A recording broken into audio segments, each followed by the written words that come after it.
찬양대 귀한 찬양 감사합니다. 오늘 오시는 길이 만만치 않으셨을 텐데 길은 미끄럽고 날씨는 찬데도 오늘 귀한 자리 함께 하면서 말씀의 은혜를 사모하는 주의 자녀들 위해 각별하신 하나님의 은혜와 복이 함께 하시기를 축원합니다. 저는 오늘 본문 말씀을 대할 때마다 떠오르는 한 30여 년 전의 추억이 있습니다. 근데 그때 갓 부임한 그런 강원도 철원의 교회인데, 교회가 짊어지고 있는 그 빚이 엄청나게 많았거든요. 그래서 힘을 다해서 온 교회가 그 빚을 갚아가던 그런 상황입니다. 이 여성교회 회원들이 교회 학교까지 다 이제 힘을 합쳐야 되니까 교회 온 힘이 거기 기울여지고 있는데, 여성교회 회원들이 의논을 했습니다. 그래서 폐품을 수집해 가지고 그 폐품을 처리해서 돈을 만들어서 좀 힘을 보태자, 그렇게 결정을 했습니다. 그래서 이 폐품을 어떻게 수집할 거냐, 그래서 이제 월별로 돌아가면서 각 선교회 지회가 홀수는 홀수달, 짝수달 이렇게 나눴겠죠. 그래가지고 이제 나이든 선교회 또 젊은 선교회 이렇게 해가지고 월별로 돌아가면서 폐품 수거해서 그걸 팔아서 여선교회 이름으로 헌금하기로 이렇게 결의를 한 겁니다. 근데 막상 일이 시작이 되니까 경쟁심이 발동을 하게 되는 겁니다. 이 젊은 선교회 중에서는 차량을 운행할 수 있는 그런 회원들이 있어서 그 차량을 동원하니까 집집마다 친절하게 찾아가서 이제 그 집에 있는 폐품을 다 수거해 오는 거죠. 그러니까 실적이 액수가 많이 달성이 됩니다. 연세 드신 선교회에서는 그렇지 못하니까 이게 좀 젊은 선교회에 미치지를 못하게 됩니다. 그러니까 동원할 수 있는 방법이 젊은 선교회가 돌 때는 물건 안 내놓고 그리고 이제 자기네 해당이 됐을 때 물건을 내놓는다, 이제 그렇게 되는 겁니다. 그래가지고 자꾸 시간이 갈수록 이게 뒷말이 많아지기 시작하는 겁니다. 왜 물건을 그 선교회에서는 안 내놓냐, 니네는 다 걷어가지 않냐, 이래가지고 시끄러워지게 된 거지요. 결국 고심하던 끝에 교회적으로 이게 좀 거론이 되기 시작해가지고 그만두자, 그 돈 차라리 덜 갚고 이 문제를 그냥 여기서 안 하는 게 좋겠다. 빚을 갚는 일보다 더 중요한 게 교회의 일치여야 된다. 그런 아주 중요한 깨달음을 얻게 된 계기가 되었습니다. 출발할 때는 분명히 교회를 위해서 한 일입니다. 여기 무슨 사심이 개입될 수도 없고, 그래서 사실 모두가 수고를 아끼지 않았던 거지요. 사실 액수가 많아져도요, 누구 개인이 그걸 가져가는 게 아닌 그런 일입니다. 그런데도 결과적으로는 말썽이 일어나서 서로 감정이 상하게 되고 선한 사업도 접어야 할 그런 일이 생기게 된 겁니다. 가만히 보면 교회 안에서 흔히 일어날 수도 있고 또 일어나고 있는 일인 거지요. 빌립보 교회는 사도 바울 당시에도 모든 면에서 아주 모범적인 교회였습니다. 특별히 사도 바울 개인에게서도 잊지 못할 그런 귀한 사역의 동역자였던 교회입니다. 빌립보서라고 하는 편지 자체가 빌립보 교회가 감옥에 갇혀 있는 사도 바울에게 선교비를 보내주었거든요. 후원비를 보내준 겁니다. 거기에 대해서 감사한 마음으로 보낸 편지가 빌립보서입니다. 그래서 그 빌립보서 편지의 곳곳에서 생각만 해도 고맙고 사랑스러워하는 그런 바울의 마음이 아주 그윽한 향기가 되어서 흘러나오고 있는 그런 편지입니다. 오늘 본문 1절을 보면 그러므로 나의 사랑하고 사모하는 형제들, 나의 기쁨이요 면류관 아닌 사랑하는 자들아, 이런 구절이 나오는데, 이 구절만 봐도 그 내용이 얼마나 귀하게 여겼으면 이런 표현을 동원할 수 있을까 싶은 그런 구절 아닙니까? 그런데 이런 빌립보 교회였음에도 지금까지 설명한 것 같은 그런 문제가 일어나게 된 거죠. 바울이 지금 구체적으로 거론하고 있는 유오디아와 순두계 간의 불화입니다. 3절에 복음에 나와 함께 힘쓰던 저 여인들 이랬으니까 그들에 대한 별다른 설명이 없이 이름을 거명하고 있는 것을 봐도 다른 설명이 필요 없을 만큼 그렇게 지도적인 그런 분들이었을 것임에 틀림이 없습니다. 그런데 바울은 그들에게 필요한 것이 주 안에서 같은 마음을 품는 것이다, 그렇게 지적하고 있는 겁니다. 다시 말해서 두 사람의 불화가 이 좋은 교회 안에 아주 심각한 문제였던 것이죠. 당시에 이 문제는 그저 쉬쉬하고 감출 수 있을 정도의 문제가 아니었기 때문에 구체적으로 직접 이름을 거명하게 될 정도로 이게 표면적으로 드러난 상태였던 겁니다. 이것은 참 심각한 위기였습니다. 교회적으로는 주님의 지체들이 서로를 향해서 미움을 품게 되고, 그래서 분열하게 되고, 개인적으로도 거룩한 사역을 위해서 헌신했는데 주님의 책망을 듣게 되는 그런 사태가 벌어지는 거죠. 베드로전서 5장 8절 말씀 보면 너희 대적 마귀가 우는 사자같이 두루 다니며 삼킬 자를 찾는다 그랬는데, 바로 그 마귀에게 틈을 보여주는 일이 되기 때문에 이게 심각한 일인 겁니다. 특별히 아주 시작부터 무슨 못된 마음을 먹었다, 그럼 내가 이렇게 못된 마음을 먹었기 때문에 그러면서 돌이켜 회개하기 쉽지만, 문제는 시작이 선하고 거룩한 동기였기 때문에 깨닫게 되는 것 자체가 쉽지가 않은 겁니다. 내가 무슨 개인적인 욕심을 차리려고 한 게 아니라 교회를 생각하고 하나님의 선한 사업을 위해서 내가 이렇게 마음을 먹고 열심을 냈던 것 아니냐, 이렇기 때문에 깨닫게 되는 게 쉽지 않은 겁니다. 자, 이런 사태에 대해서 바울이 충고하고 있습니다. 1절을 보면 이와 같이 주 안에 서라. 주목하게 되는 것은 여기 등장하는 이와 같이라고 하는 표현입니다. 이와 같이 그랬으니까 이런 표현은 그 앞에 등장하는 내용과 관련이 있겠지요. 그래서 4장 20절 21절 그게 바로 앞에 등장하는 구절인데, 그 구절을 보면 이렇게 되어 있습니다.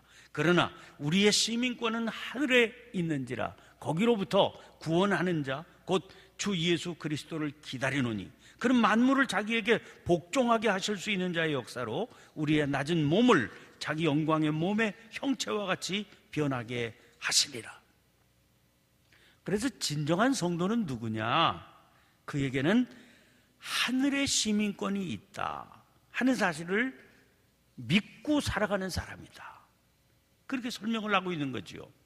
그는 거기로부터, 그러니까 하늘로부터 구원하는 자 곧 주 예수 그리스도를 기다리면서 살아야 됩니다. 그리스도께서 우리의 낮은 몸을 자기 영광의 몸의 형체와 같이 변하게 하시리라, 그 사실을 굳게 믿고 사는 겁니다. 여러분, 그 믿음이 확실하다면, 정말 확실하다면, 그는 하찮은 이 세상의 영광 때문에 그 영광을 놓치는 게 얼마나 어리석은 일인지를 깨닫고 두려워하고 살지 않겠습니까? 그래서 이 믿음이 확실해서 주 안에 서게 되면 뚜렷한 특징이 몇 가지 나타나게 되어 있습니다. 하나는 이름을 감추게 되는 것. 여러분, 앞에서 말한 사례를 보면 이 선한 사역을 위해서 어느 여선교회가 얼마를 모금했다, 이것 때문에 일어나게 되는 문제지요. 사실 다 교회로 들어가는 겁니다. 그런데 이름 때문에 문제가 되는 거예요. 어느 선교회가 얼마 했다, 이 이름 가만히 살펴보세요. 많은 경우에 문제의 뿌리에는 드러나기를 원하는 내 이름이 있는 겁니다. 아마 바울은 그런 의미를 일깨우기 위해서 유오디아, 순두개 이렇게 이름을 직접 거명했으리라고 생각이 듭니다. 단테가 지은 신곡이라고 하는 거기 지옥편을 보면 이렇게 되어 있습니다. 지옥에 떨어진 사람들이 너나 할 것 없이 품게 되는 유일한 욕망이 있는데 자기들의 이름이 세상에 알려지는 거라고 그랬어요. 왜 그렇겠습니까? 세상 외에 다른 세계가 그들에게 없다고 하는 증거입니다. 세상이 유일한 터전이에요. 그래서 거기 자기 이름을 좀 남기고 싶다, 그런 아주 갈망이 있는 겁니다. 여러분, 우리가 진정한 성도이기 때문에 하늘에 있는 시민권을 붙들고 사는 사람이다, 실제로. 그러면 우리의 삶을 뭐가 지배하게 될지 자명한 일 아니겠습니까? 그런데 그 믿음을 가지고 움직인다고 하는 교회에서도 지옥의 장면이 연출된다. 참 어울리지 않는 얘기지요. 받아들일 수 없는 일 아닙니까? 제가 우리 감리교회에서도 선교대회 이런 이름이 붙은 데를 가보면 거기 예배 드릴 때, 개회 예배 드리고 그럴 때 거기 참석한 사람들 가운데 소위 VIP 소개하는 시간이 설교 시간보다 깁니다. 그래, 아무개 오셨습니다, 아무개 오셨습니다, 아무개 오셨습니다 이렇게 소개하면 일어나서 인사하는데 사람들 많이 있는 꽉 차서 수천 명 앉아 있는데 누구 오셨습니다 인사해봐야 사람들이 얼굴도 모르고 그 이름 기억하지도 못합니다. 자기만 모르는 거예요. 그래서 자기 이름을 불러줄 거다, 그런데 그 기대했던 자기 이름 빼놓으면 주최 측이요 항의 받느라고 난리가 나는 겁니다. 여러분, 이게 지옥의 장면인 거예요. 자, 3절 말씀 보세요. 그 외에 나의 동역자들을 도우라. 그 이름들이 생명책에 있느니라. 그 외에 나의 동역자들이라고 했는데 이름을 거명하지 않습니다. 왜? 그분들의 이름은 생명책에 있기 때문에 그래요. 바로 앞에서 유오디아, 순두개 이렇게 이름을 분명하게 거명했던 바울이 나의 동역자들 그러면서 그들의 이름은 밝히지 않습니다. 생명책에 그 이름이 기록된 걸로 넉넉하고 충분하기 때문에 하나님이 기억하시는 거 아닙니까? 또 하나의 특징이 있어요. 주 안에서 항상 기뻐하라 그랬습니다. 기쁨이라고 하는 것은 빌립보서 전체에 흐르고 있는 주제입니다. 그래서 빌립보서에 붙은 별명이 기쁨의 복음 이렇게 되어 있습니다. 2장 17절 18절 말씀 보면 만일 너희 믿음의 제물과 섬김 위에 내가 나를 전제로 드릴지라도 나는 기뻐하고 너희 무리와 함께 기뻐하리니 이와 같이 너희도 기뻐하고 나와 함께 기뻐하라. 3장 1절 끝으로 나의 형제들아 주 안에서 기뻐하라. 너희에게 같은 말을 쓰는 것이 내게는 수고로움이 없고 너희에게는 안전하니라. 기뻐하라 기뻐하라 그런 게 수고로움이 없는데 4장 4절 말씀 보면 주 안에서 항상 기뻐하라. 내가 다시 말하노니 기뻐하라. 공동번역은 이 구절을 이렇게 옮겼습니다. 주님과 함께 항상 기뻐하십시오. 여러분 찬송가 325장 가사도 기억하시죠? 예수가 함께 계시니 시험이 오나 겁없네. 기쁨의 근원 되시는 예수를 위해 삽시다. 주님 안에 있으면 기쁨의 근원을 모시고 사는 거기 때문에 어떤 환경 속에서도 기뻐할 수 있습니다. 그래서 여기서 바울이 말씀하고 있는 기쁨의 특징이 있어요. 세상이 주는 기쁨과 주님께서 공급하시는 기쁨의 근원적인 차이가 있습니다. 믿음 안에서 주님께서 공급하시는 기쁨은 전천후 기쁨이라는 겁니다. 전천후 기쁨이라는 건 무슨 세상의 상황이나 조건에 의해서 흔들리지 않는 기쁨, 어떤 상황, 어떤 조건 속에서도 놓치지 않는 기쁨이라는 거예요. 그래서 항상 기뻐하라 그랬어요. 항상 기뻐하라. 여러분 그 상황이나 조건이 뭡니까? 다 이 세상에서 일어나는 것들 아닙니까? 그리스도의 시민권은 하늘에 있는 겁니다. 그래서 그런 이 세상에서 일어나는 상황이나 조건에 흔들릴 이유가 없는 것이지요. 그래서 항상 기뻐할 수 있으면 주 안에 서서 사는 뚜렷한 증거가 되는 겁니다. 그러니까 상황이나 조건에 흔들리지 않기 때문에 그 기쁨에 따라오는 현상이 있습니다. 5절 말씀 보면 너희 관용을 모든 사람에게 알게 하라. 주께서 가까우시니라. 공동번역을 보면 여러분의 너그러운 마음을 모든 사람에게 보이십시오. 주님께서 오실 날이 얼마 남지 않았습니다. 엊그제 신문을 보는데요, 그 신문에 그 컬럼, 그 무슨 수필 같은 게, 어떤 분이 쓴 수필 같은 게 하나 실려 있어요. 그 글을 읽다가 이런 구절을 보고서 빙긋이 제가 웃게 됐습니다. 자기 얘기를 하는 거예요. 어린 시절에 아버지에게 그렇게 울며 불며 매달린 적이 있다는 거예요. 뭐 때문에 매달렸냐? 딱총 사달라고. 근데 지금 어른이 돼가지고 그때를 생각하니까, 그때는 그렇게 그 딱총 하나 사는 것 때문에 그냥 울며 불며 매달렸는데, 아니 세상에 그것까지 딱총 하나 사달라고 자기가 그렇게 매달렸었나? 스스로 생각해도 어이가 없다. 그런 글을 썼습니다. 여러분, 하늘의 세계에서 살고 있는 겁니다. 그런데 그까지 세상의 상황이나 조건, 그게 뭘까 싶지 않겠습니까?